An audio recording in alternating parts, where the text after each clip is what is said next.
Okay, so I'm now recording. Okay, so we're going over the homework, and so this is 2.2, number 18 from the homework. So put 2.2, number 18. So we want to evaluate this determinant using the given determinant above. So the determinant of a plus d, b plus e, c plus f, negative d, negative e, negative f, g, h, I. Okay, we want that determined. If we add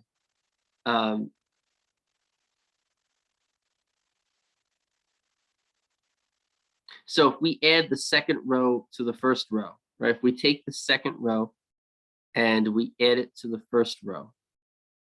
So if we take this row and we add it to the first row, the result changes the first row. And so we get A, B, C in the first row. You get negative, the second row stays the same. And the third row stays the same. So only the first row is changed by adding the second row to the first row. So I took the second row and I added it to the first row. Now, the effect of adding one row to another row does not change the determinant. So these determinants are equal. Now, if I multiply a row of a matrix then by a non-zero constant, then the effect is multiplying the original matrix by that constant determined by the. So the relationship between the determinant of the matrix A, B, C, D, E, F, G, H, I. If I take that matrix and I multiply the second row by -1, the effect is that the determinant of the new matrix is equal to -1 times the determinant of the old matrix. Okay, so the elementary row operation to get from the right matrix to the left one is multiplying by the second row by -1. The effect of that is that the determinant of the new matrix equals to the constant that you multiplied the row by, which is -1, times the determinant of the old matrix. We're given that the determinant of the old matrix is -6. So this is equal to -1 times -6, which equals 6. That make sense? That makes sense, Benjamin? I think Benjamin asked the question. You're welcome. Okay, so another question. Any other questions? You said 2.2. There's 3 problems in 2.2. So if you want me to go over another one, 2.2, I can go over 28, which is the next one. So 28. 28 says confirm the identities without evaluating them directly. So 28. Okay, good. Okay, so good. I read your mind. Okay, so 28. 28 is A1 B1 plus TA1 C1 plus R B1 plus SA1.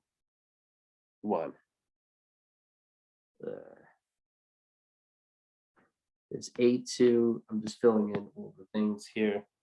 And B2 plus TA2, B3 plus TA3, C2 plus RB2, C3 plus RB3. Oh, this is plus SA2 plus SA3. Okay. And so what we want to do is show that this is equal to the determinant of A1, A2, A3, B1, B2, B3, C1, C2, C3. Okay, so what we want to do is show that. Well, the original matrix, right, that matrix,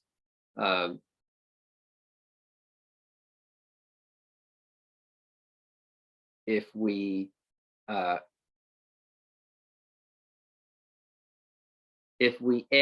-t times the first column to the second column, we can get rid of the TA1, TA2, TA3, right? So if we go back to, let's go back to lesson 15, theorem 2.2.3. If B is the matrix that results when a single row or column, C. If B is a matrix that results when a multiple of one row of A is added to another row of A, or when a multiple of one column of A is added to another column of A, then the determinant of the new matrix equals the determinant of the old. Okay, so I can take a multiple of one column, add it to another column, and then the determinant stays the same.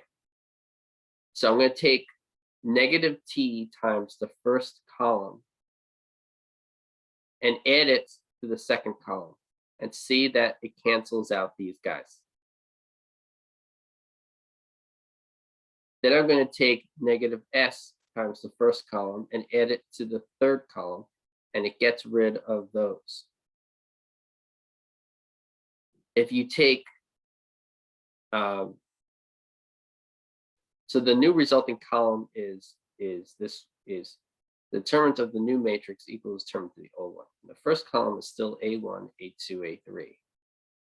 But we got rid of the TAs and the SAs. So the second column is B1, B2, B3. And the third column is C1 plus RB1, C2 plus RB2, and C3 plus RB3. Okay, this is an R here. Okay, so again, I took negative T times the first column, added to the second one, getting rid of those terms, and took negative S times the first column, added to the third column, and got rid of those terms. So all the slash blues are gone. The operation of doing that does not change the determinant of the matrix. So this determinant is equal to that one. Now I'm going to take the second column, which I'm going to label in red, and I'm going to take negative R times that column and add it to this column, getting rid of those terms. And so if I take negative R times the second column, add to the third, I get rid of the R terms. And then the effect of adding a constant multiple of one column to another does not change the determinant. So you get A1, B1, C1, A2, B2, C2, and C1, and then A3, B3, C3. And so I just showed that these two are equal because of going by here and then here. Okay, so going those two equal signs, that means those two are in fact equal. That's done. Does that make sense? So that's 2.2, number 28. Any questions about that? Does that make sense?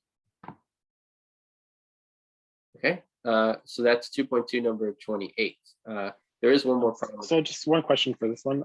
So all we have to do is just show the steps to get to the other matrix that I wanted us to show. So okay, so you could say this is true by, well, so first you could say this is true by theorem. So you could say this is by theorem. Now let me go back to the lesson so I can say the name of the theorem. This is by theorem 2.2.3. So one way to show your work is to directly say by theorem 2.2.3. So I won't make you do that on the exam, but okay. You could say that. You could also say, you could say here you took the first column. Okay. Right. And like writing out the steps. Sorry. Like writing out the steps that we do each time. Yeah, but I'm showing you how you could do it quickly. Not the arrow part, but above the equal sign, you can write C1 plus C2, and that's shorthand for saying you took the first column and added it to the second column. And then here, instead of the star, I'm trying to do this fast. So then here, you could say you take the second column and you add it to the third column. And the effect is that the determinants stay the same. Now here, you don't just add the first column to the second, you also add, or sorry, you take negative t times the first column and add to the second one. So I guess technically what I would want is negative t times C1 plus C2.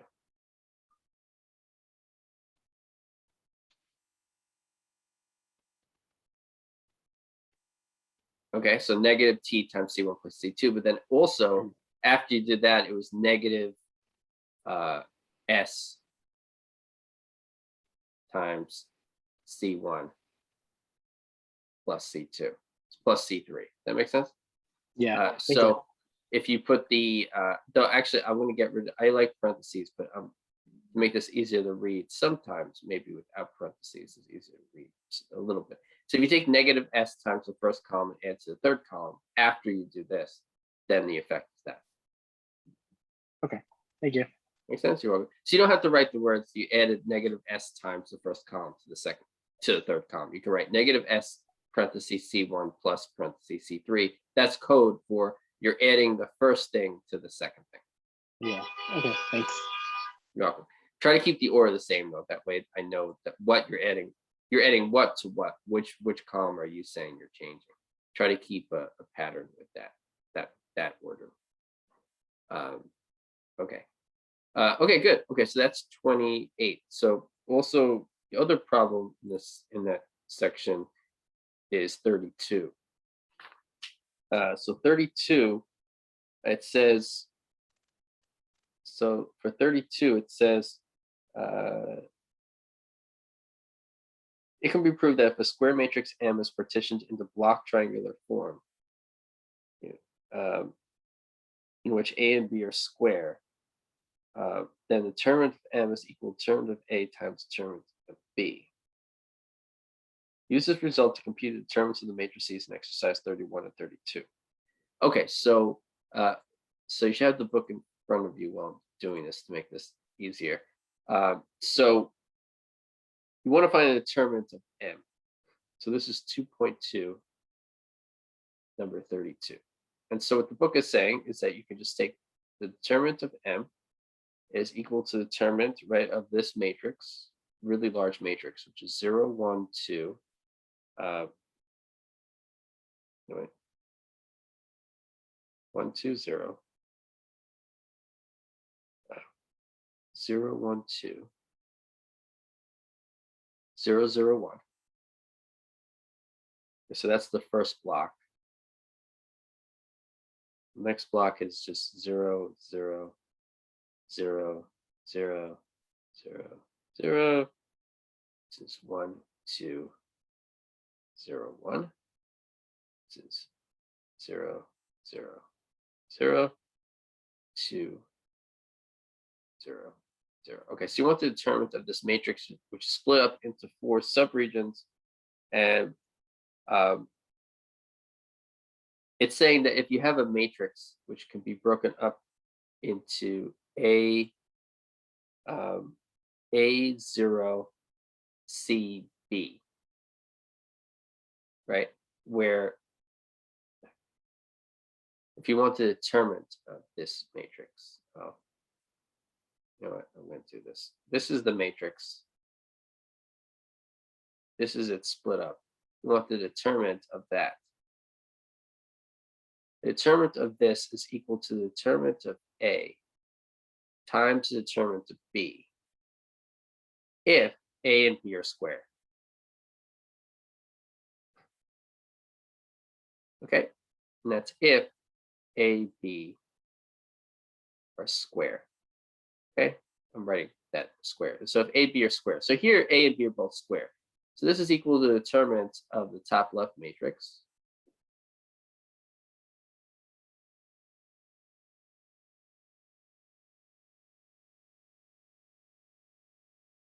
So it's equal to the determinant of that matrix times the determinant of the bottom right matrix.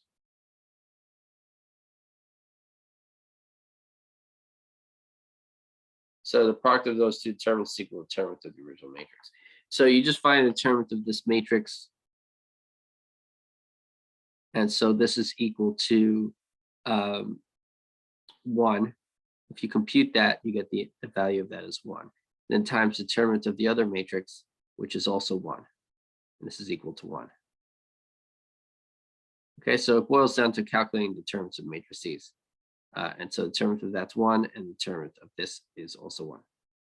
Right? The determinant of a 2 by 2 matrix is AD minus BC. So this is 1, 2, 0, 1. And so it's just 1 times 1 minus 2 times 0, which is 1 minus 0, which is 1. And then if you take if you take the third row here, right, and you do the expansion along the third row, then you get that the determinant of the first thing is equal to the 1 times the determinant of 1, 2, 0, 1, which is 1. Okay, so they're both 1 in product. Does that make sense? Sorry, cofactor. If you take the cofactor expansion along the third row, then the cofactor expansion is 1, because the third row has 2 zeros in it. So you choose the third row, do the cofactor expansion along the third row, and you get the determinant is equal to 1. Okay, and so 1 times 1. So that's that one. So those are all the problems in 2.2. Okay, so those are all the questions, right? No more questions?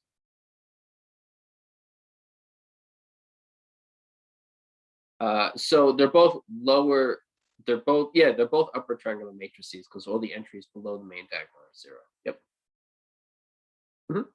Correct. Oh, so you could also just multiply the diagonal entries, right? So if you multiply the diagonal entries, then the determinants are also 1 for that reason. That's faster. So that is a faster way of computing those determinants. Good. Good. Okay, so that's that. So okay, so on the whiteboard are solutions to 2.2. Okay, so now let's continue. So for this lesson, we are now up to section 2.3, right? So for section 2.3, if you look at the review, right, section 2.3 is the last section that's on test 1. Okay, so we are now up to the last section. So once we're finished with the material in this section, we're done with the material for exam 1. Okay, so 2.3 is on properties of determinants and Kramer's rule.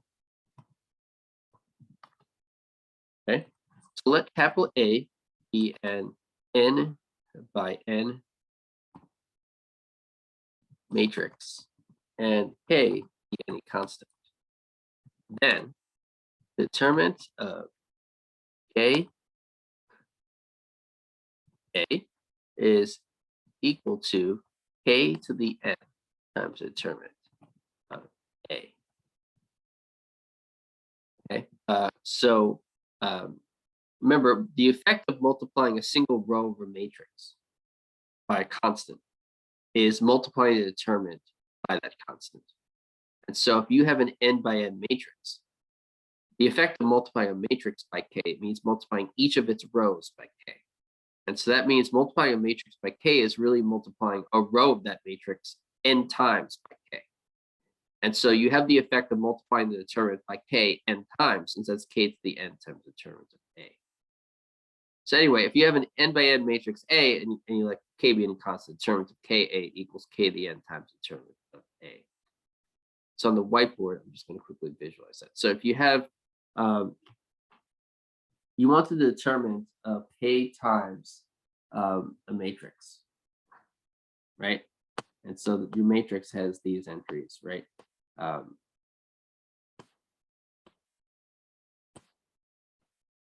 you want the determinant of that. Well, the effect of multiplying a row, multiplying an entire matrix, right, by k means you're multiplying all of the entries.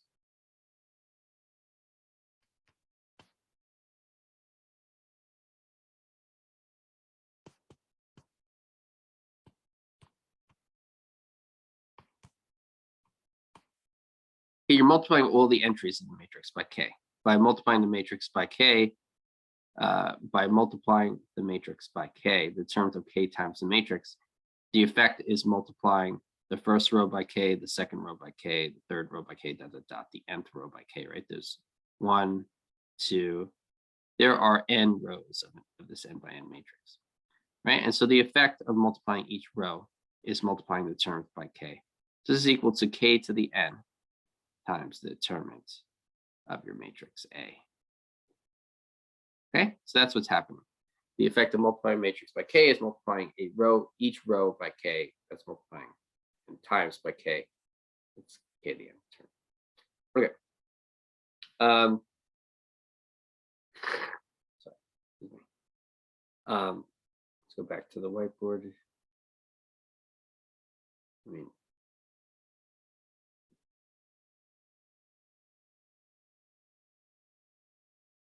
There we go. Good. Okay, so we have that.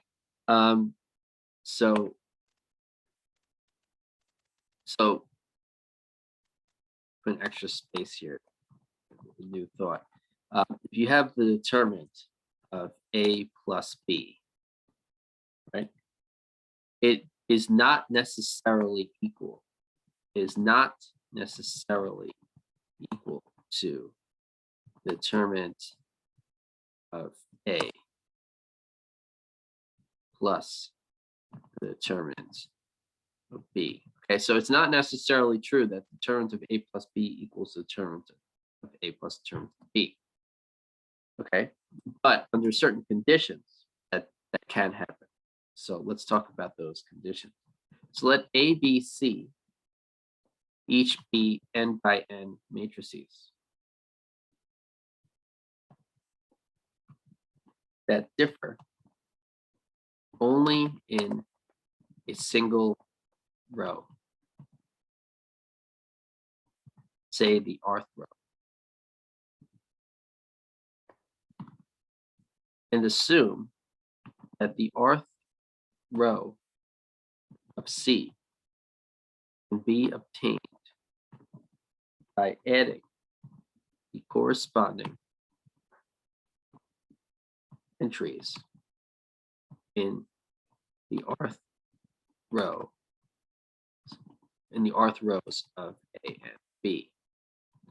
And the determinant of C is equal to the determinant of A plus determinant of B. So the determinant of C is not A plus B. C is the same as A and B, except for the rth row. The rth row of A plus the rth row of B is equal to the rth row of C for just one row R. Okay, so the same result holds for columns. So we made this argument for a single row. We can make this argument for a single column. Okay, so an example of this is if you have this equality.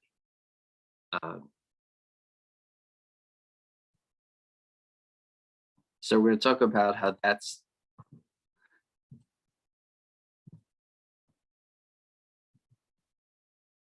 determine one matrix is equal to determine sum of determinants. Okay, so let's say the first row is 1, 7, 5 throughout. So all of them have the same first row. They all have the same second row.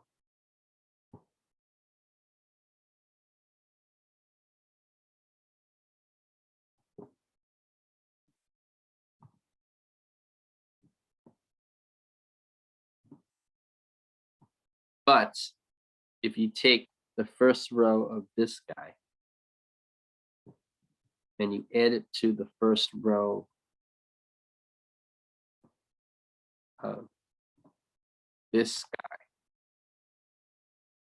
to get this row, so you get 1 plus 0, 4 plus 1, and 7 plus -1.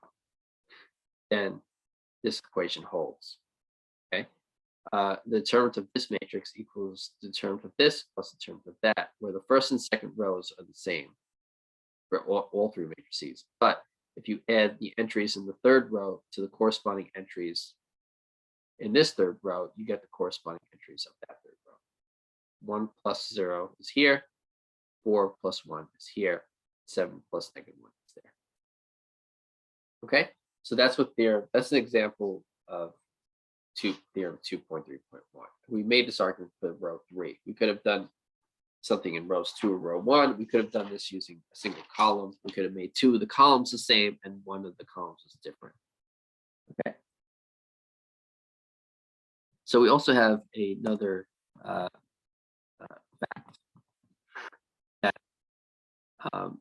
that if A and B are square matrices of the same size, then what that implies that the determinant of AB is equal to the determinant of A times the determinant of B. Okay, so you have the determinant of AB is equal to the determinant of A times determinant of B, but that's only if A and B are, that's if A and B are square matrices of the same size, then you have that implication. Okay, so our goal here is going to be to prove the above implication / statement. Okay. And so to attain that goal, we're first going to look at this lemma. Okay, so if B, matrix B is an n by n matrix, and capital E is an n by n elementary matrix,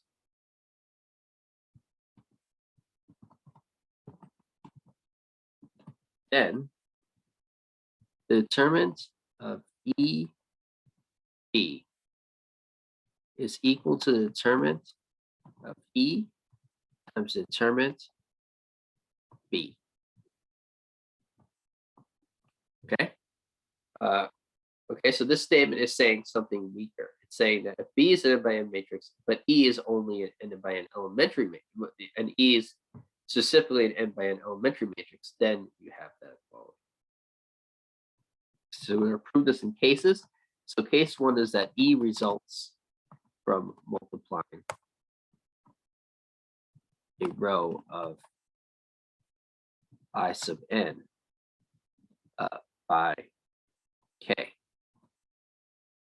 Okay, so so then that means that EB results from B by multiplying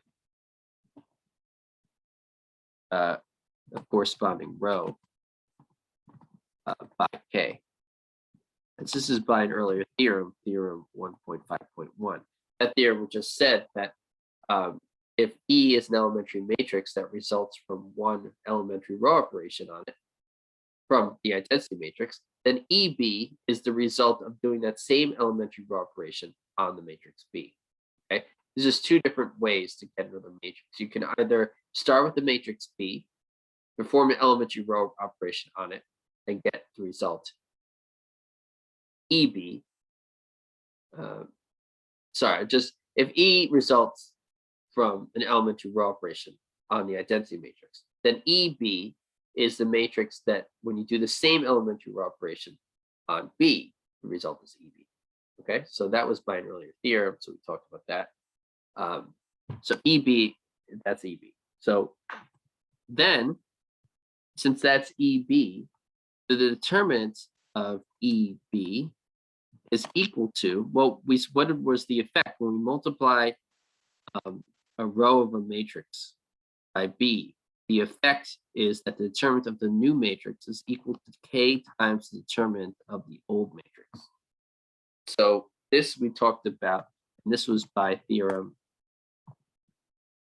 2.2.3 part A.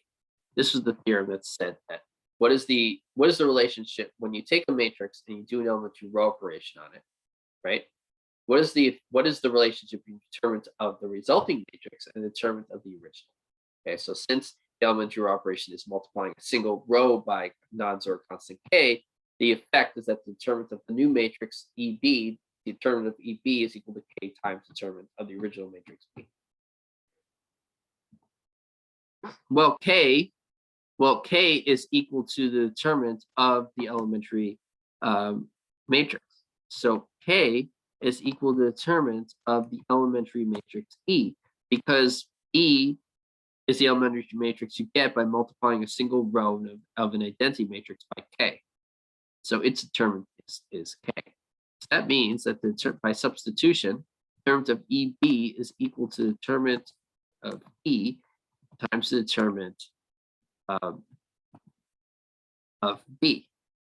So now that's proved for case 1. So we proved this equation for case 1, where E is an elementary matrix that results by multiplying a row of IN by K. Okay, so cases 2 and 3. So case 2 is that E results from switching 2 rows of IN. Okay, and case 3 is that E results from adding a constant multiple of one row to another.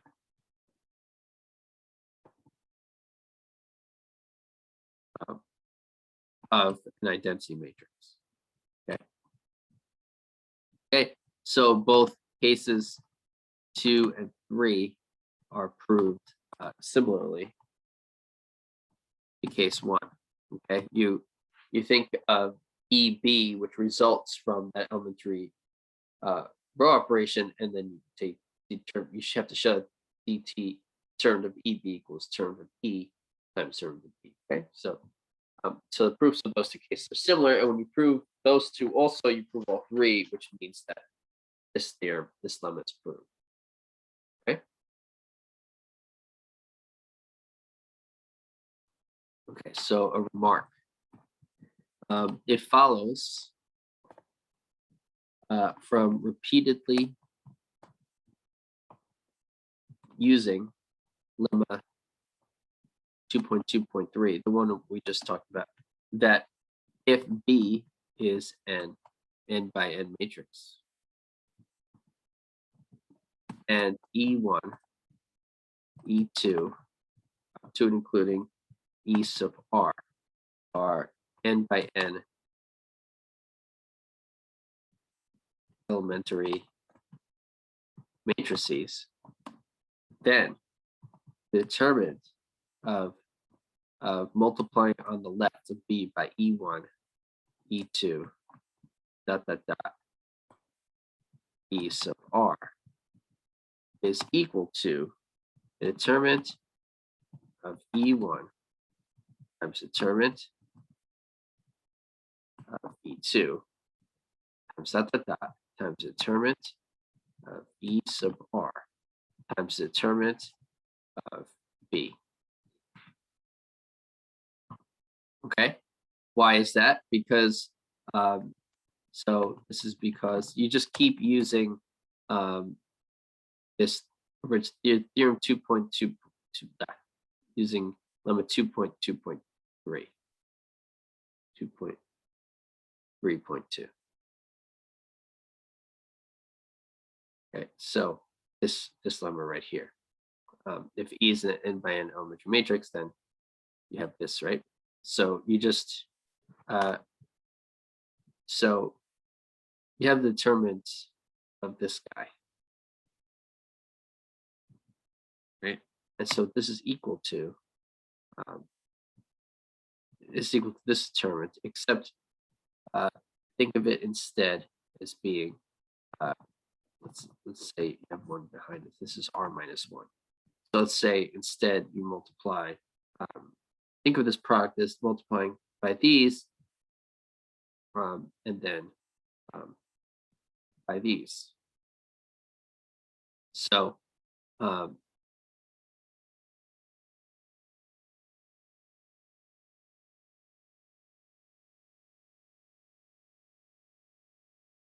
sorry, wait, other way around.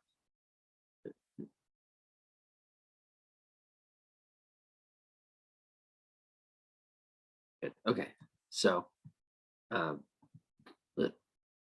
multiply the first one times the rest of them. Okay, so then So this is equal to the determinant.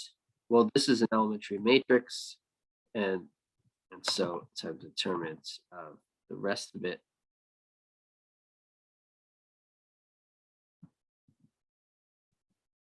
Okay, and then this is equal to we have the determinant of this. But now, when you have the determinant of this, you can think of it as the determinant of the first elementary matrix times everything else. And so then that's equal to determinant of this times determinant of E2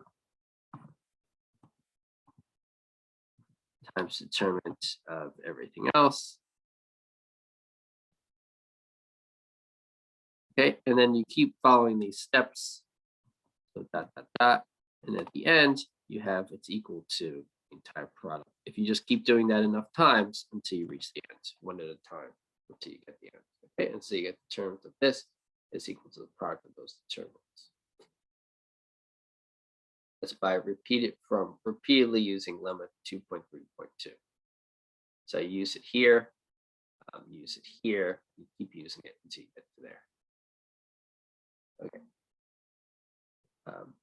So next theorem is theorem 2.3.3. Says a square matrix, capital A, is invertible if and only if the determinant of that matrix A is not equal to 0. Okay, so a square matrix being invertible is equivalent, has the same truth value as its determinant being non-zero. So this is the proof. Let capital R be the reduced row echelon form. This is reduced row echelon form, abbreviated RREF. Okay, might even write that as RREF without periods. Okay, so let R be the RREF, reduced row echelon form of matrix capital A. Let E1 to ER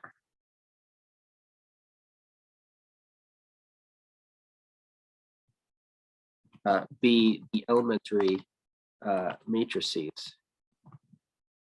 that correspond to the elementary row operations that produce R from A. Okay, so what does that mean, right? So, so if you start with A, right, then you want to get to in between matrices. So if you perform elementary the first elementary operation, you get E1A from the first elementary operation, right? And you get E2 okay, then you get E2 E1A, which is after you perform the next elementary operation, the second one. And so you keep doing that until you do enough elementary operations. So that way that once you do the rth one, then you have the product of all of these matrices, one for each time you did an elementary row operation. And so then you have this product, and so this is equal to R.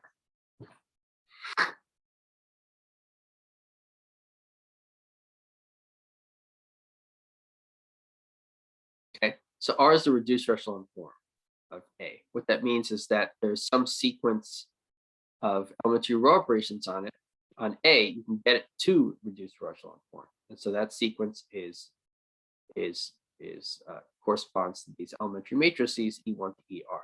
Okay, so then the result of doing these R elementary row operations on A in that appropriate order is R. So we have this. Okay. Okay, so thus R is equal to, as I wrote here, this product of matrices. Okay.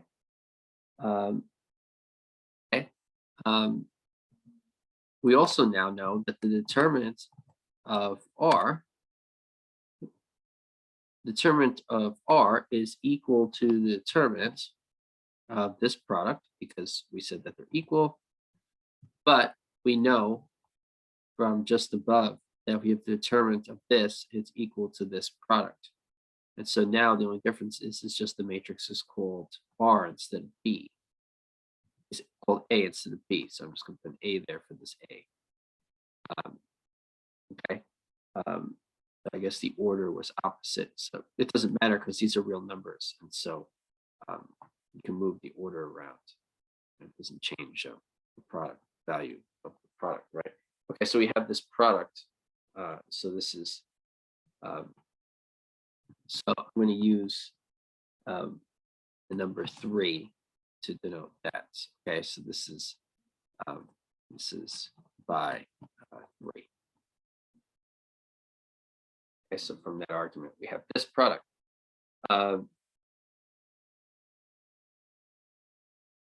so the determinant of any elementary matrix is non-zero, right? An elementary matrix is the result of doing a single elementary row operation on an identity matrix. And that effect can only keep it the same, multiply it by -1, or multiply it by the determinant by non-zero constant. The determinant of an identity matrix is 1. The effect of any one single elementary row operation can only either keep the determinant the same, negate it, or multiply it by non-zero constant. And so the determinant of the resulting elementary matrix cannot be 0. Okay? So as a result of that fact, the determinant of A and the determinant of B, and the determinant of R are either both 0 or both non-zero. Okay, so the determinants of A and R are related by this equation. Determinant of R is equal to that product, right? Right. We already have that the determinant of R is equal to this product, where one of the factors is the determinant of A. We know that each of these things are non-zero, right? Each of those things I bolded are non-zero. The determinant of any elementary matrix is non-zero. So all these determinants are non-zero. So that means that either both the determinant of A and the determinant of R is 0, or both the determinant of A and R are non-zero. Okay. So what I'm going to do is I'm just going to put this above this right there. Okay. Okay, so we have that. So assuming that A is invertible, then let me point out this is the forward direction proof. Okay, so we are doing the forward direction proof here. We are assuming that our matrix A is invertible. We want to then deduce that's determined as non-zero. Then R, which is the reduced echelon form of A, is equal to I. And this is by theorem 1.6.4. So knowing that a matrix is invertible means that you know that it's the identity matrix in reduced echelon form. This is the equivalence theorem. Okay, the equivalence theorem is just telling you that a matrix is invertible if it has the same, it's in reduced echelon form. It's the identity matrix. Okay. Then the determinants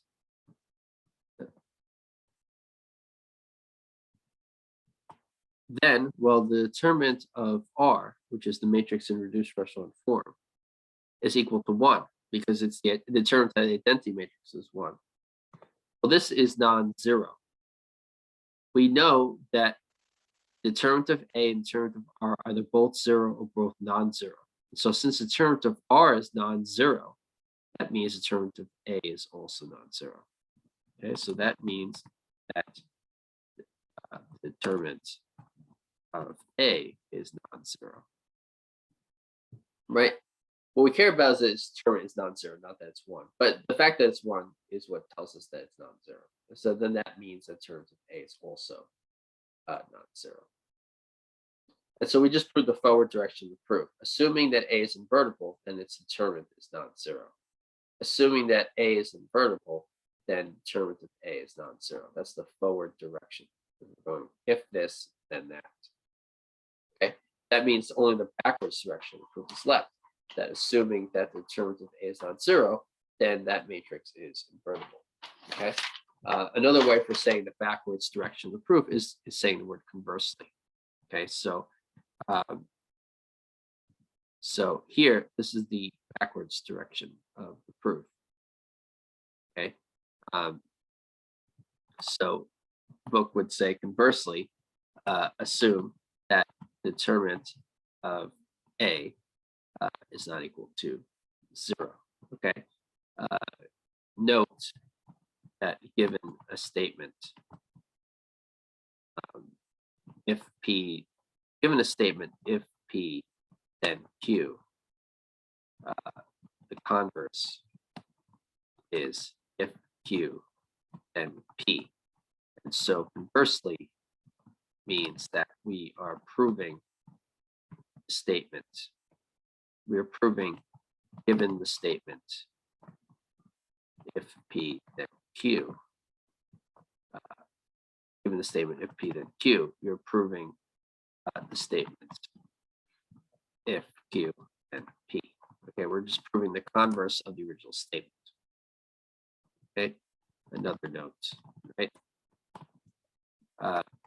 To prove P, to prove the statement P if and only if Q, we can prove instead that if P and Q is, then if P then Q is true, and also prove if Q then P is true.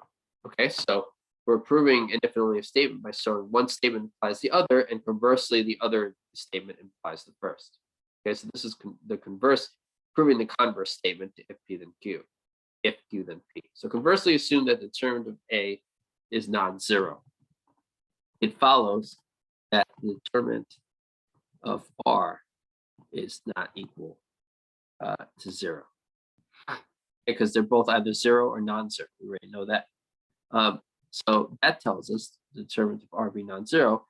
That tells us that R cannot have a row of zeros. If it did, its determinant would be 0.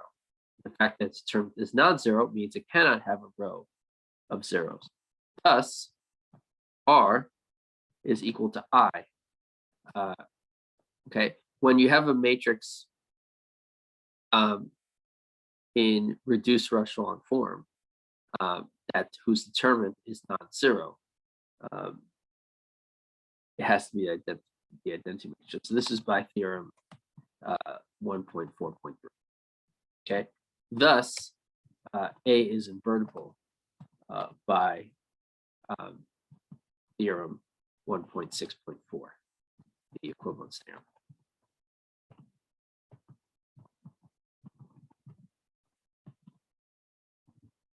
Okay.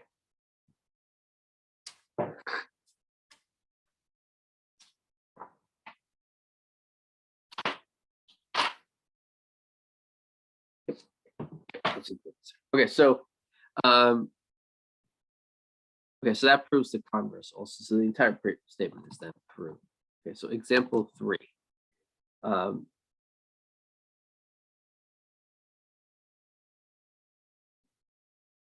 Okay, so so example 3 is going to be on the whiteboard.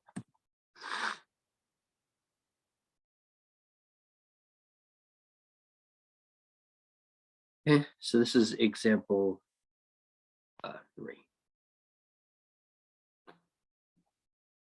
Okay, so if you have this matrix A, 1, 2, 3, 1, 0, 1, 2, 4, 6.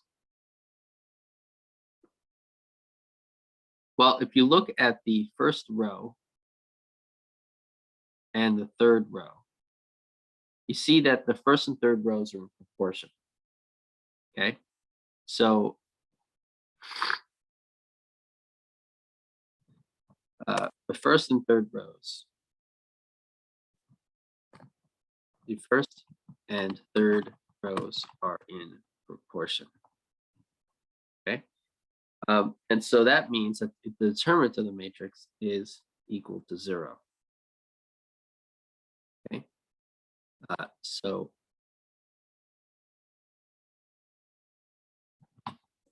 that means the determinant of that matrix A is equal to 0, right? So that is because you can add -2 times row 1 and add it to row 3, and the effect is that it does not change the determinant. The new matrix has a row of zeros, and its determinant is 0. Right, so the determinant of the resulting matrix is 0. The determinants don't change, which means the determinant of the original matrix is 0. Okay, but we had a theorem that just said that 2 rows or 2 columns are in proportion. That implies the determinant of the matrix is 0. So by theorem, you can go directly to the conclusion that the determinant of A equals 0. If you want to reason it out in your head, then you can just do the appropriate operation so that you get a row or column of zeros, which then implies by the cofactor expansion along that row or column, you can find that its determinant is 0. Okay? Okay, so anyway, so the determinant of A is equal to 0.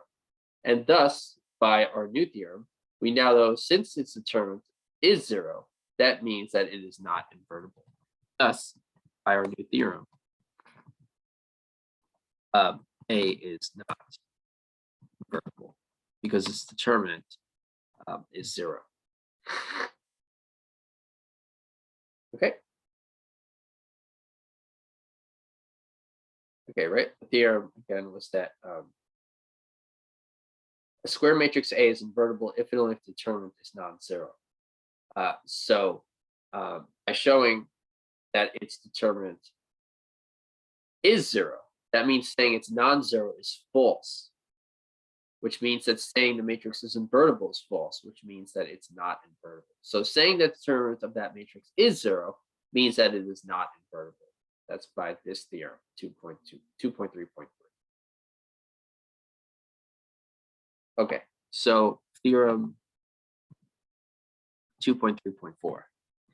If A and B are square matrices of the same size,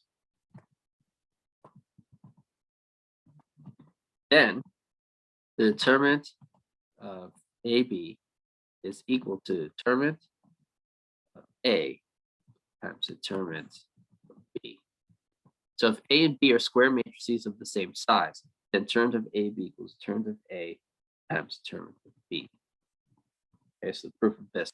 So this is also in cases. Case 1, A is not invertible. Okay.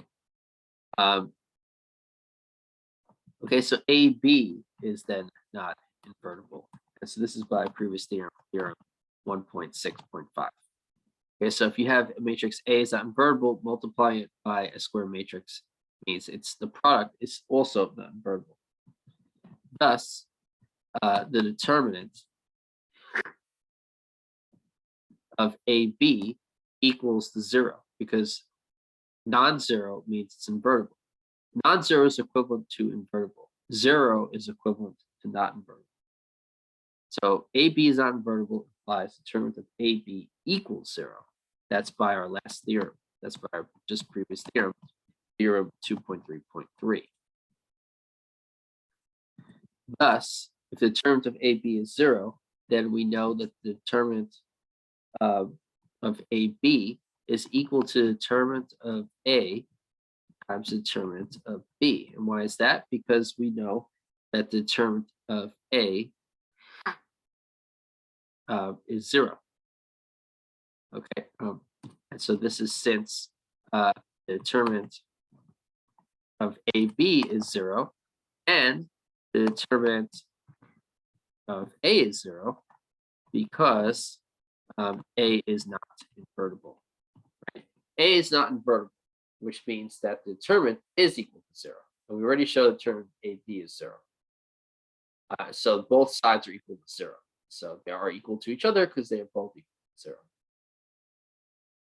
So case 1 is proved that this equation holds if A is not invertible.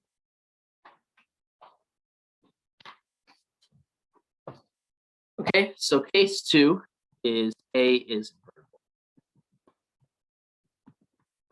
Okay, so these two cases exhaust all possibilities because either A is invertible or A is not invertible. So case 2, A is invertible. A is then expressible as a product of elementary matrices. Okay, so this is by the previous theorem, by theorem 1.6.4. Okay, if A is invertible, you can express it as a product of elementary matrices. Thus, say that A is equal to a product of elementary matrices. E1 times E2 times times E sub R, product of R elementary matrices. So what that means is that since A can be expressed as that product, you can express AB as equal to that product times B. So just by substitution. Okay, and so then applying, I previously labeled it as 3. So applying 3 to this equation, so it was the determinant equation, I'll remind you. So it's saying that 3 said that the determinant of a product of elementary matrices times B is equal to the product of all those determinants. Okay, that was 3. Okay, so that's 3. Okay, so reminder, that's 3. Okay, but that's what I want. Good. Okay, so then, so applying 3 to this equation, we have that the determinant of AB is equal to the determinant of this product, and the determinant of that product by equation 3 is then equal to the product of those determinants. Okay.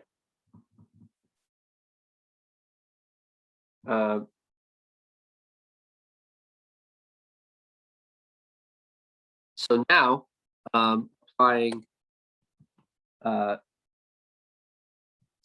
3 again yields. But now, if you take this product of determinants and ignore the determinant of B, if you just look at the product of these determinants, it's the same as the determinant of the product of those elementary matrices. So that this yields that the determinant of this product is equal to the determinant of the product of those elementary matrices, E1, E2, E sub R.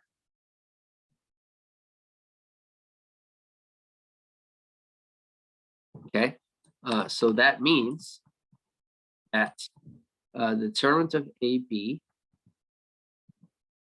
is equal to the product of those determinants, which is equal to, well, so in brackets, I'm going to put the determinants.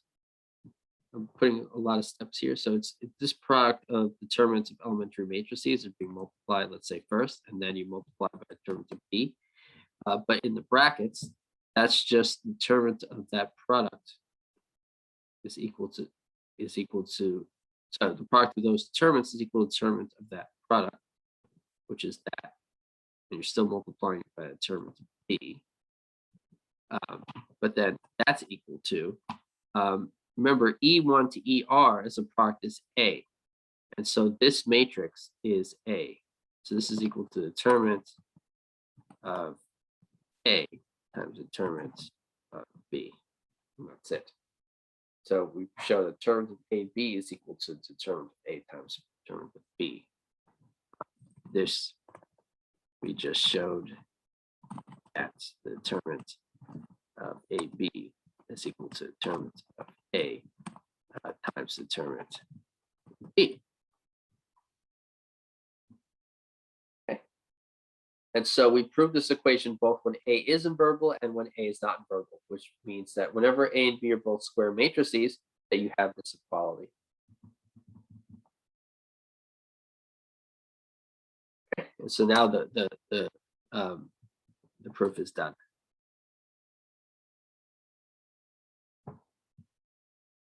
So QED is one way to sometimes we put a rectangle that's not a square that's not shaded in, or shaded in actually. A square is another way to do it, or QED. Those are two ways to note the end of the proof.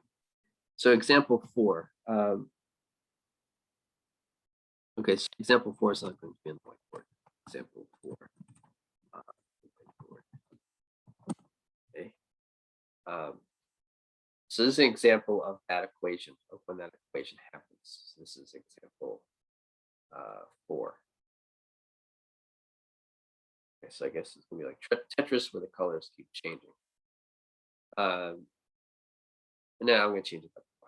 You can read it. Okay, so consider the matrices. So we're gonna have a few matrices here. So here's each thing has its own color. So A is equal to 3, 1, 2, 1. Okay. B is equal to the matrix -1, 3, 5, 8.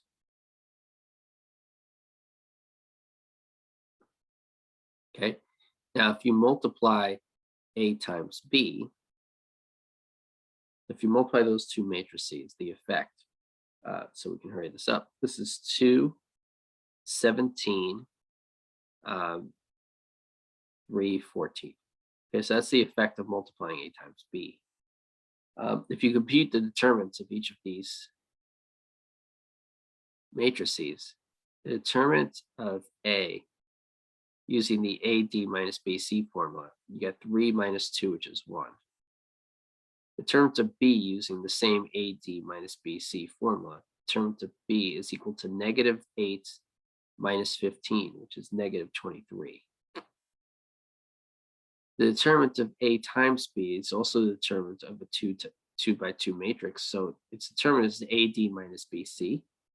So that's 2 times 14 minus 17 times 3. The term, not the matrix. I'm calculating the determinant over here. I'm just putting the arrows there while I'm doing a calculation somewhere else. Okay, so that's 28 minus 51, which is -23.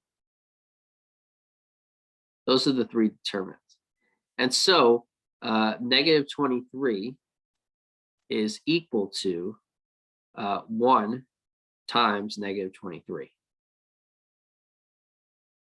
Right?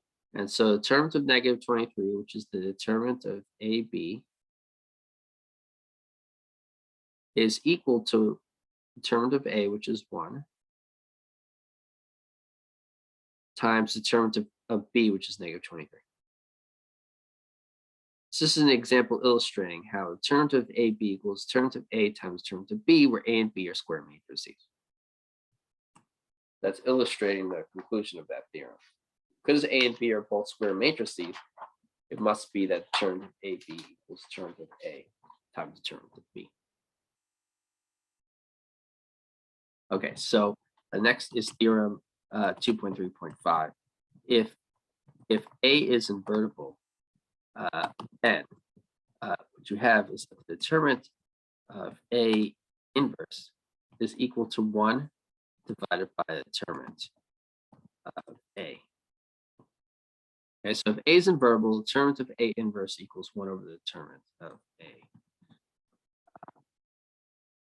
So first, since A is invertible, it has an inverse matrix, A inverse. And so you can say that A inverse A is equal to the identity matrix by the definition of an invertible matrix. Well, that implies that the determinant of the left-hand side equals the determinant of the right-hand side, because they're equal. The determinant of A inverse A is equal to the determinant of I. Well, that implies that, well, the determinant of A inverse times A is equal to the determinant of A inverse times the determinant of A. And that's equal to 1. Determinant of I is 1. A is invertible as a square matrix. Okay. So we are assuming that A is invertible. Okay. The definition of an invertible matrix requires the matrix to be square. So we also know that matrix A is a square matrix. Okay, that's from the definition of invertible matrix. Okay, so it being invertible means it must be square. So since A is square, also the inverse of a square matrix is square. Okay, so not only is A square, A inverse is also square.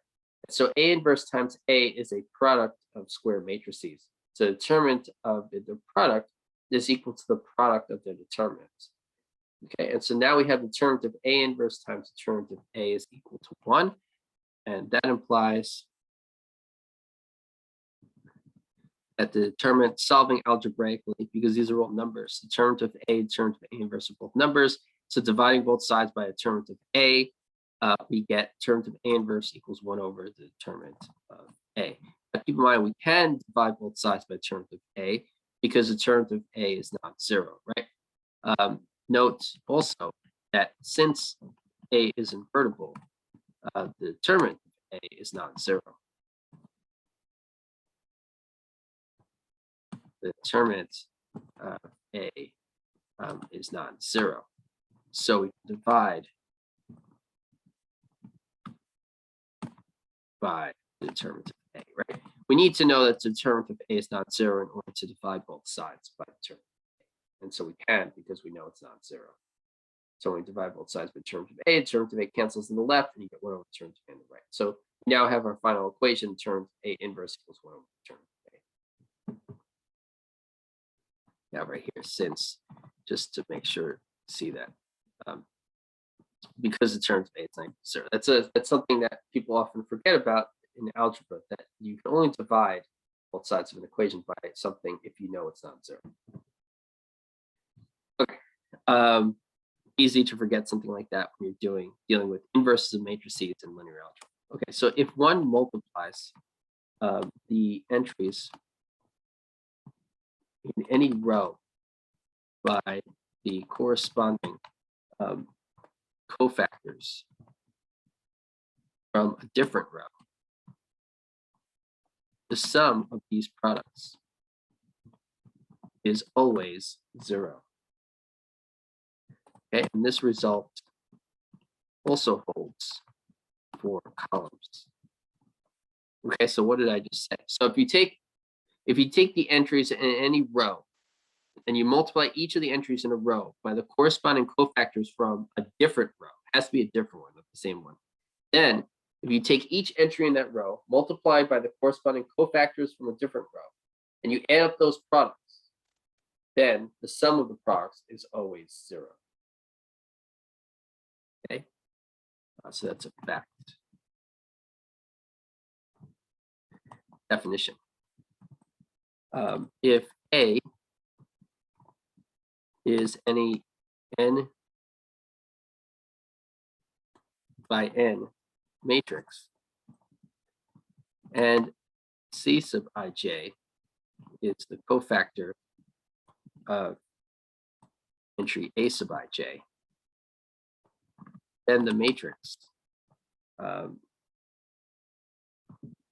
whose entries are the cofactors of the corresponding entries of the original matrix. This is going to be called the cofactor matrix, the matrix of cofactors from A. So let me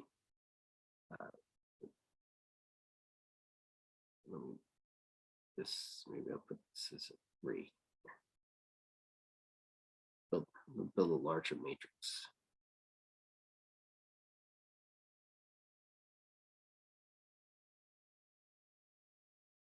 Okay, so we're going to have a matrix of cofactors. So this is capital C1, capital C1, 2, capital C1, 3, dot, dot, dot, capital C1, n. And the next row is capital C sub 2, 1, capital C sub 2, 2, capital C sub 2, 3, capital C dot, dot, dot, capital C 1, n, 2n.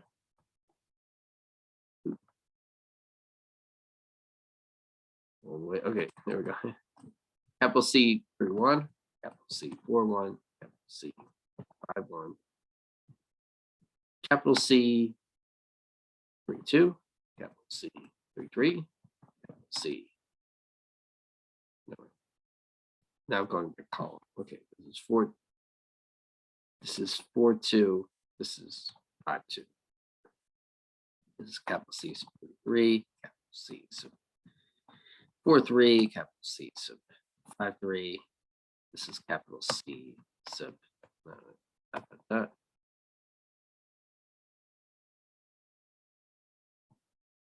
Dot, dot, dot. Okay, I'm also putting dot, dot, dots here.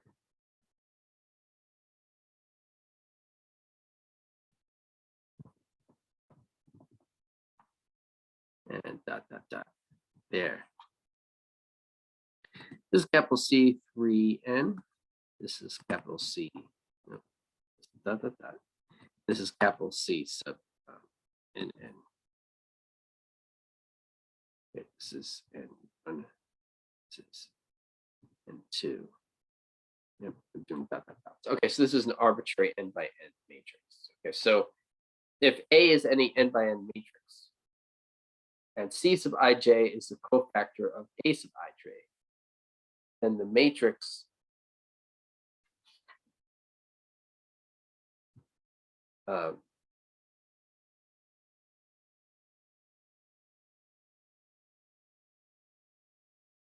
okay, I'm going to use a capital C here. Okay, so yeah, okay. And C sub ij is the cofactor of A sub ij, then this matrix is called the matrix of cofactors from A. Okay, so I'm just taking the original matrix, and for each, I'm finding the cofactor corresponding to each entry. And I'm replacing the original entry with its corresponding cofactor. And so the matrix of cofactors is called the matrix where all the entries are the corresponding cofactors of the original entries. That matrix is called the matrix of cofactors from A.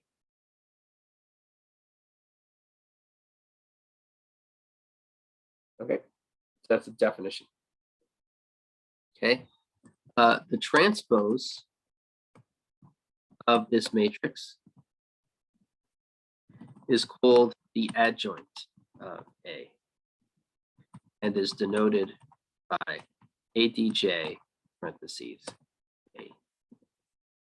Okay, it's the adjoint of A. So if you take this matrix of cofactors and you take the transpose, meaning you switch the rows and columns of this matrix, then you get what's called the adjoint of A. So to get the adjoint of A, you find the matrix of cofactors of that matrix, and then you take the transpose of it, and you get the adjoint of A.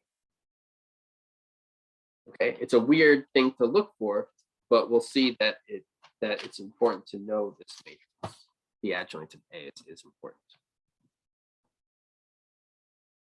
Okay, so let's do an example. Example 6, I'm going to do on Word. Okay, 6. So let's let the matrix capital A equal this 3 by 3 matrix. 3, 2, negative 1, 1, 6, 3, 2, negative 4, 0. So let A be that matrix.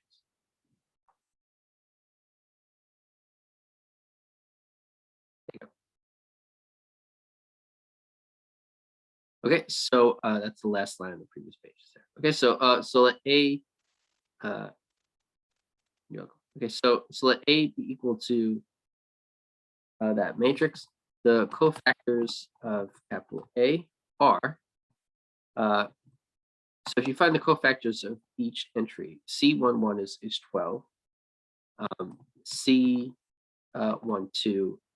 is 6, C13 is equal to negative 16, C21 is equal to 4, C22 is equal to 2, C23 is equal to 16, C31 is equal to 12, C32 is equal to negative 10, and C33 is equal to 16. So these are all 9 cofactors of the entries of that matrix. Okay, so reminder of how to compute a cofactor, okay, of an entry of a matrix. Okay, so let's compute C11 here. Okay, so to find C11, you take so C11 is equal to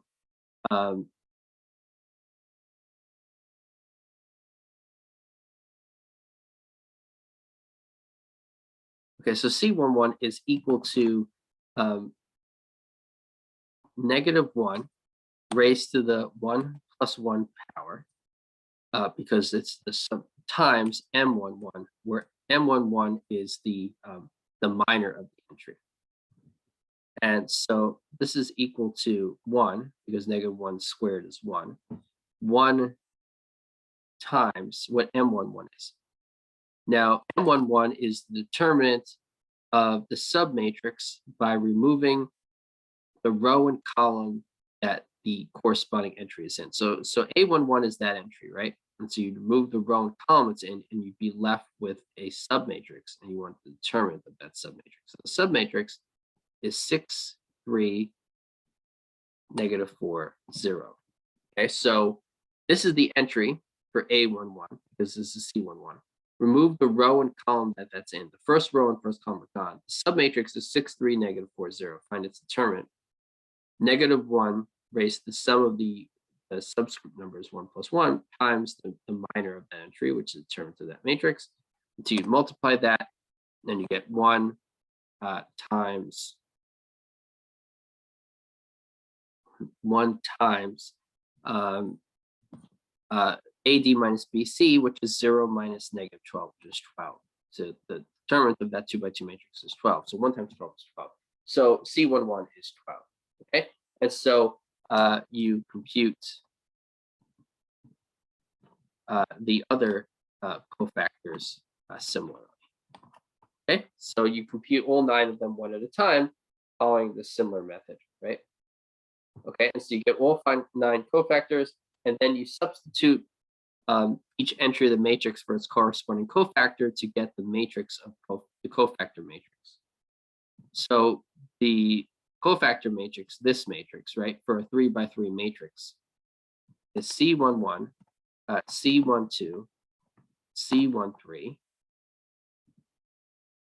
C21, C22, C23, C31, C32, and C33.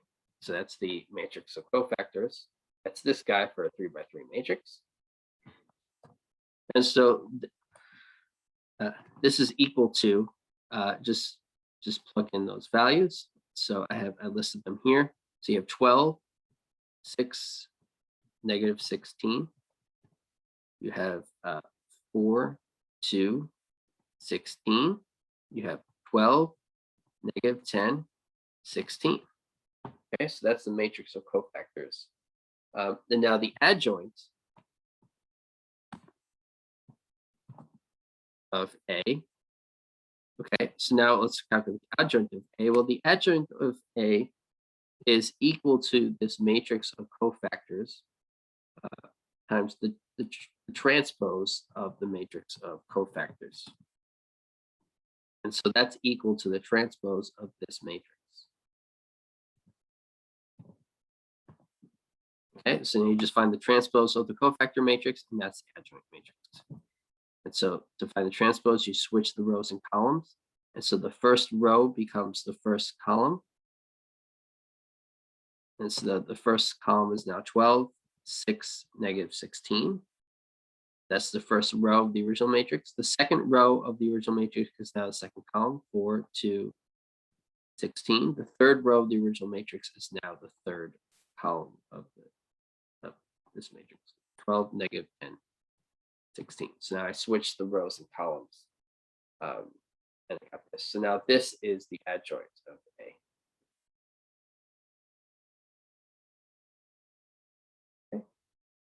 And so that's the example is finding the adjoint of A. Find the adjoint of A. Okay. So we found. Okay, so next is theorem 2.3.6. And so if A is an invertible matrix, then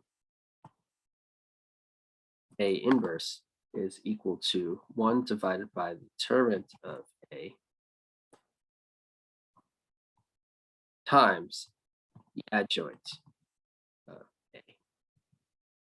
Okay, so if A is an invertible matrix, you can find its inverse is equal to 1 over the determinant of A times the adjoint of A. There are other ways to find the inverse of a matrix, right? We also had the inversion algorithm, right? Note that the inversion algorithm will also give you the inverse of an invertible matrix. So this is just another way to find the inverse of an invertible matrix. So it's not always the best way. It is not necessarily the best way to find the inverse of a matrix. Okay, maybe sometimes it is, sometimes it isn't. Okay.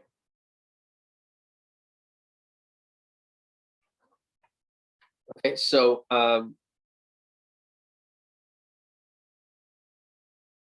okay, this has a proof, but we have to give a lot of material for this, so I'm going to have to stick with proof of this. Okay, so so let's look at an example. So example 7, the proof is in the book. If you want to read it, you can. It's there. If you want to ask me about it, I have office hour. I can explain it to you if you want to explain it. So let A equal to, it's not on the proof of that is not on the example. So let A equal 3, 2, negative 1, 1, 6, 3, 2, negative 4, 0. Okay, so this is from example 6. Okay, A inverse by our formula is equal to 1 over. So what we showed in example 6 is we found the adjoint of A, right? So A inverse is equal to 1 over the determinant of A times the adjoint of A. Okay, so this is 1 over, the determinant is 64, and then the adjoint of A we found was, yeah, okay. The adjoint of A is this matrix right here. Okay, and so then this is equal to the adjoint of A, which is a matrix, is 1 over the determinant of A, 1 over 64 times that matrix. So you just multiply every entry of that matrix by 1 over 64. And so you're just dividing every entry by 64.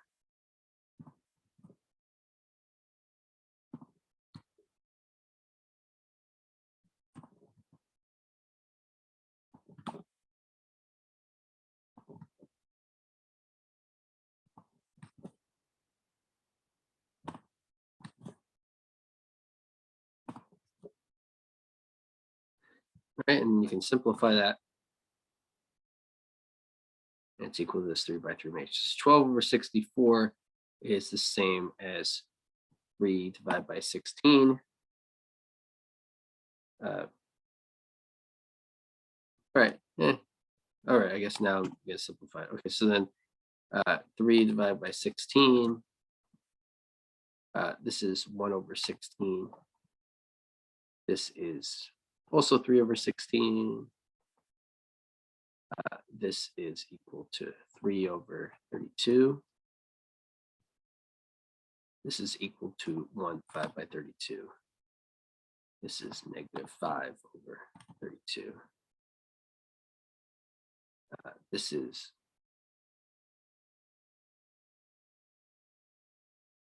negative 1/4. This is 1/4. This is 1/4. Okay. So there you go.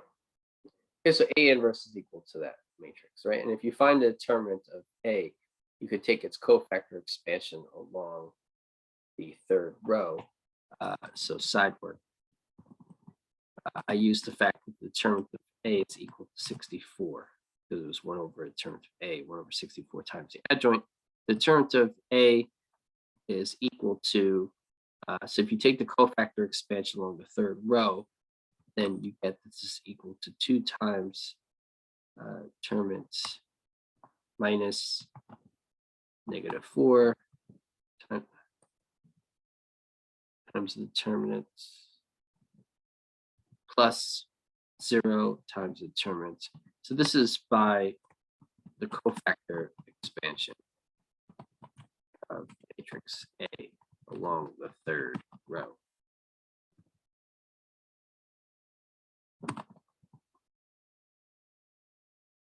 Of A along third row. Okay, so which is equal to the determinant. The cofactor expansion of a matrix on any row or any column is the same number and it's equal to the determinant of that matrix. So if you take it along the third row, then it's 2 times the determinant of the corresponding submatrix, which is 2, negative 1, 6, 3, minus negative 4 times the determinant of the corresponding submatrix is 3, negative 1, 1, 3, plus 0 times, it doesn't matter what it is, but it's 3, 2, 1, 6, the determinant of that. Okay, and so when you compute that, you get 2 times 12 plus 4 times 10, which is 40, and then plus 0. And so you get 24 plus 40, which is 64. Okay, so determinant of A is 64. Okay. So that's why I substitute determinant of A for 64 because determinant of A equals 64 and the work is.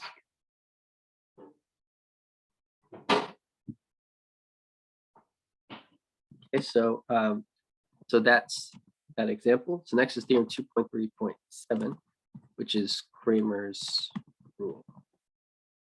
Okay, so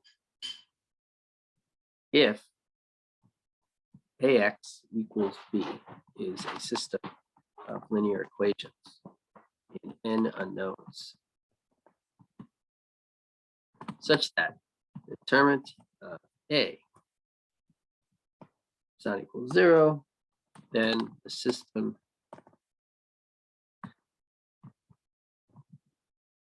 has a unique solution. This solution is x1 is equal to the determinant of A1 divided by the determinant of A. Determinant of A1 divided by the determinant of A, comma, x2 is equal to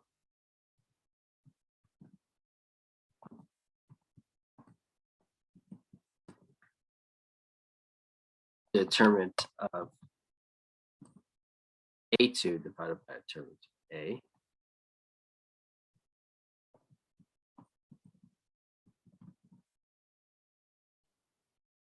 comma, x3 is equal to the determinant of A3 divided by determinant A, comma, dot, dot, comma, xn is equal to the determinant of A n divided by the determinant of A, where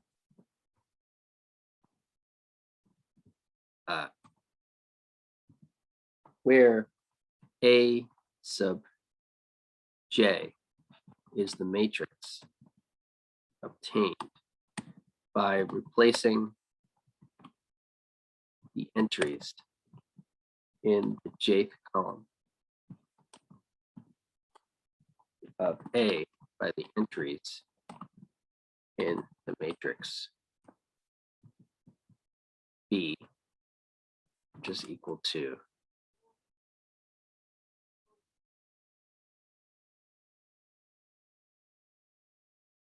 B1,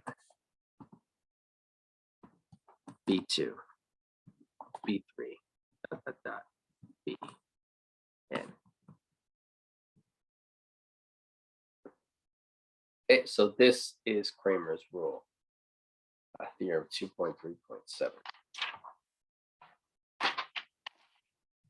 So if AX equals B is a system of linear equations and n unknowns, such that the determinant of A is not equal to 0, then the system has a unique solution. This solution is given by these n equations, one for each of the unknowns in the linear system. And it uses the determinant of A. It also uses determinants of matrices A1, A2, A3, up to including AN, where AJ is the matrix obtained by replacing the entries in the jth column of A by the entries in the matrix B. B is this column vector in the original matrix equation. Okay, so as an example, let's look at example 8, which is use Kramer's rule to solve x1 plus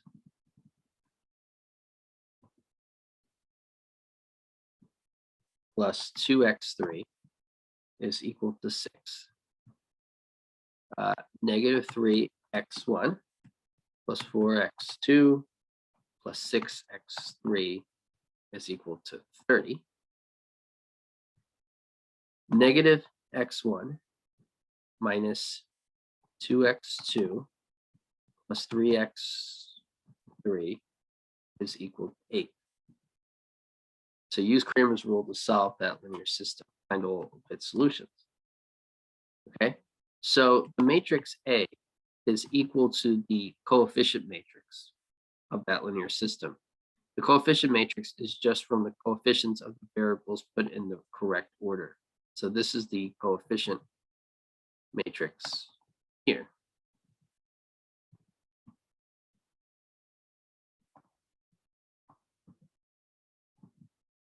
Okay, so that's the coefficient matrix A, right? Right. This is right. Just so you can express the above linear system as AX equals B, right? Where that's A and B is the coefficient matrix.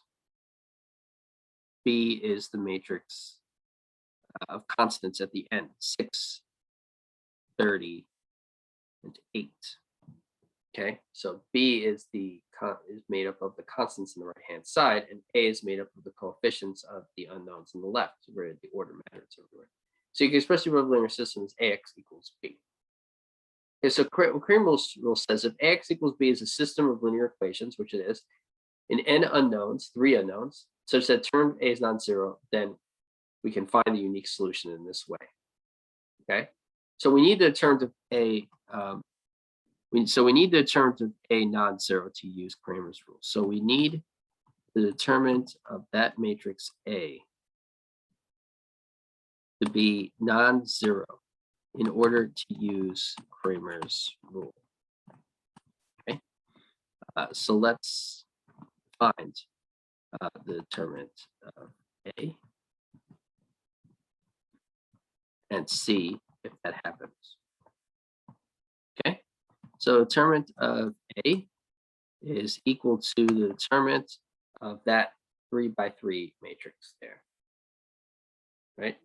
So you can use the cofactor expansion along the first row, and to find you can choose the first row because the first row has a 0. So that makes may make the computation shorter. Okay. So the cofactor expansion along the first row boils down to saying that it's the determinant, it's 1 times the determinant of the matrix 4, 6, -1, -2, plus the determinant plus 2 times the determinant of the corresponding submatrix -3, 4,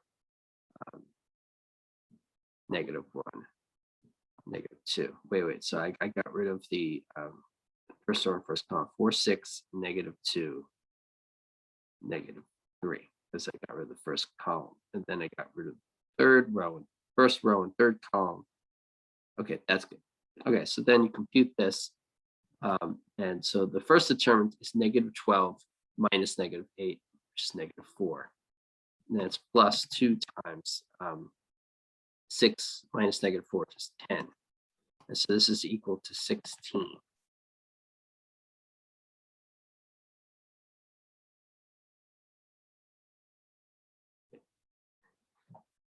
Take a determinant of this, -12 plus 8 is -4, plus 2 times 6 .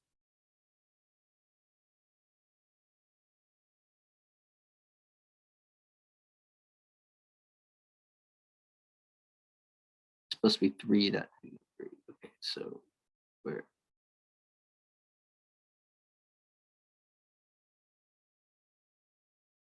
yeah, I'm just looking at which 3 you're talking about. Okay, so 3. Is the next one, yeah. Oh, this one. I wrote -3 there. Thank you. Okay, so thank you. So this is 12. Okay, so this is 12 minus -12, which is positive 24. So this is 44. Okay, good. Okay, so we have 12 minus -12. That's 24 plus 2 times 10. Okay, so 24 plus 20 is 44. So term of A is 44. Now A1, the matrix A1. The matrix A1 is almost the cofactor matrix A, except you replace the first column with B because the subscript 1, the 1 stands for first column. So the first column is going to be B. So that's 6, 30, and 8 for 1, because A1 says replace the first column with B. A2 is the 3 by 3 matrix where you replace the second column with B. So this would be 6, 30, and 8. The matrix A3 is equal to a 3 by 3 matrix where, because the subscript is 3, you replace the third row with B. So that's A1, A2, and A3. The rest of them is just the same as A. So that was A.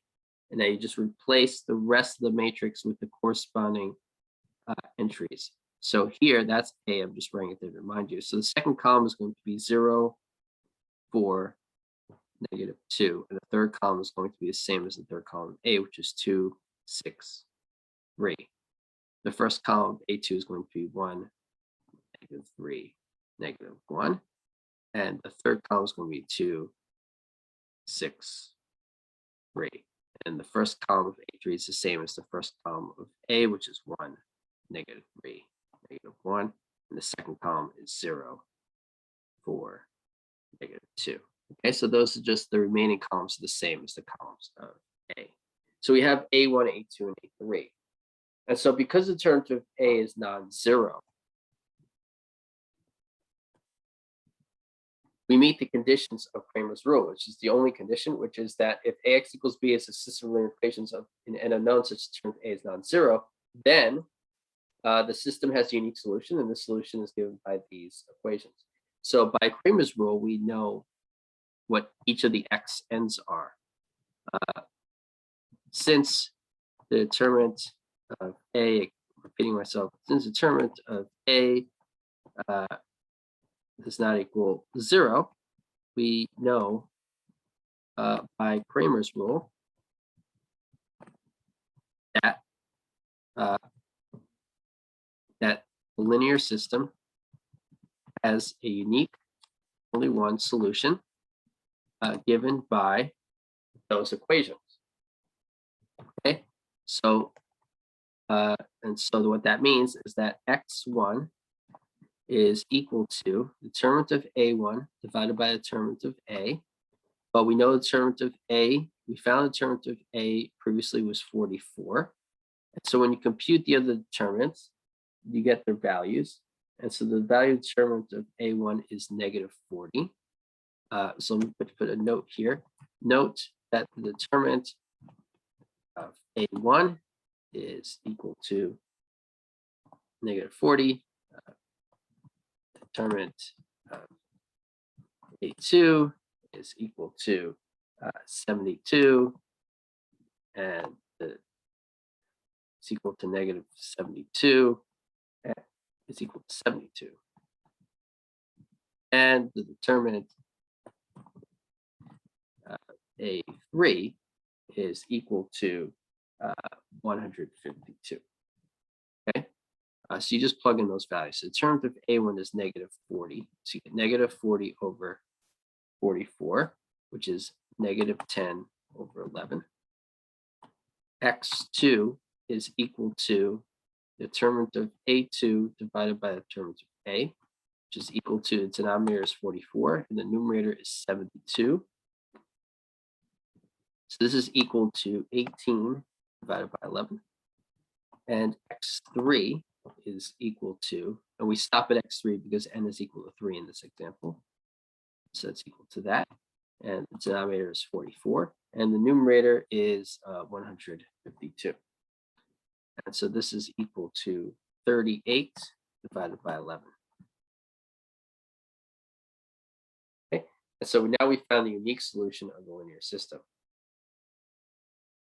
Okay, so thus we reach the conclusion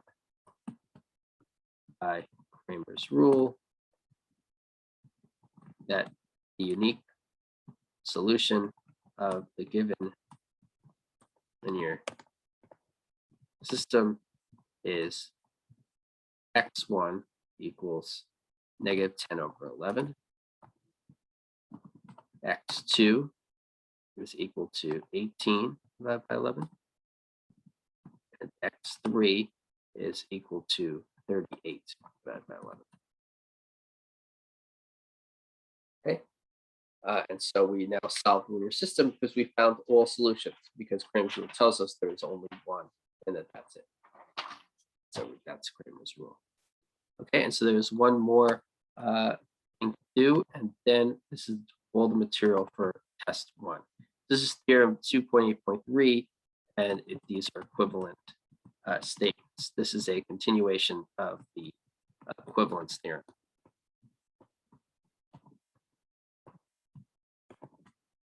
Extended, okay? So if capital A is an n by n matrix, then the following are equivalent.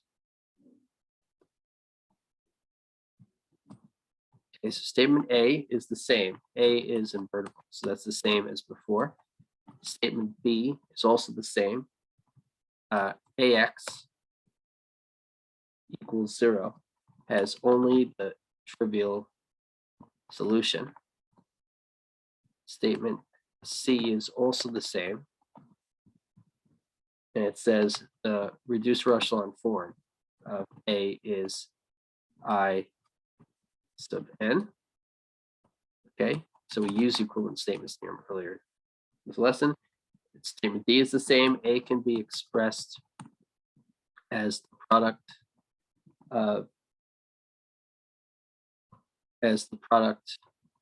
of elementary matrices. B, AX equals B is consistent, meaning has at least one solution for every n by 1 matrix B. That's also the same. F is also the same. F says AX equals B has exactly one solution for every n by 1 matrix B. And G is the new statement. G is now added on. It's equivalent to all the other statements. And it says that the determinant of A does not equal 0, which is a very important additional statement to say it's equivalent to all the other statements. Okay, and so this is now the extended equivalence theorem. Okay, and this theorem will continue to be extended.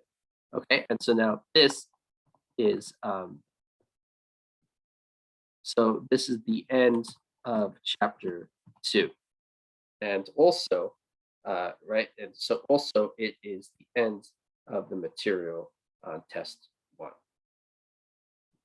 Okay, and so it is also the end of the material covered in test 1.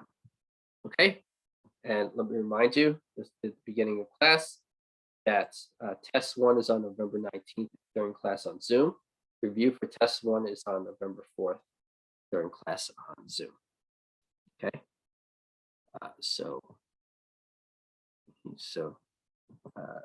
reminder.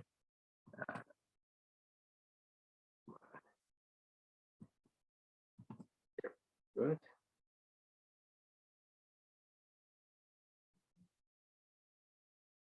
Hold on a second. Why would it do that? Reminder.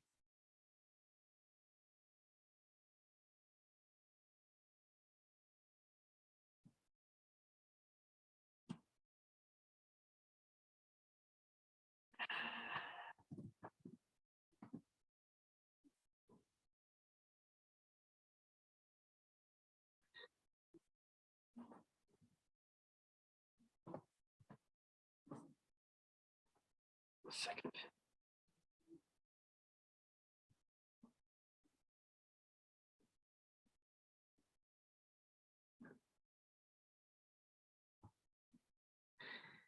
Okay, so just a reminder.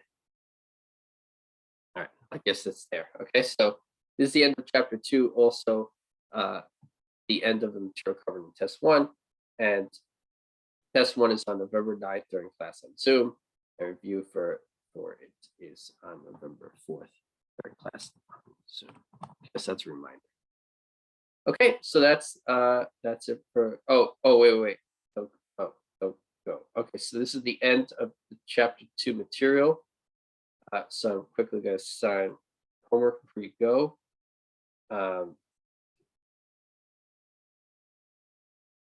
Okay, so let's go to the review sheet. So for homework, I want you to do exercise set 2.3. Okay, so that's problems 12, 28, and 32 in 2.3. 12, 28, 32. 12, 28, and 32. Okay, so the homework is exercise set 2.3, numbers 12, 28, and 32. 2.3, 12, 28, and 32. 2.3, 12, 28, 32. Okay, and so that's it. Okay, so this is due next class, or Thursday. Start class. Okay, we'll go over it during class. Okay, good night. See all of you on Thursday. Good night.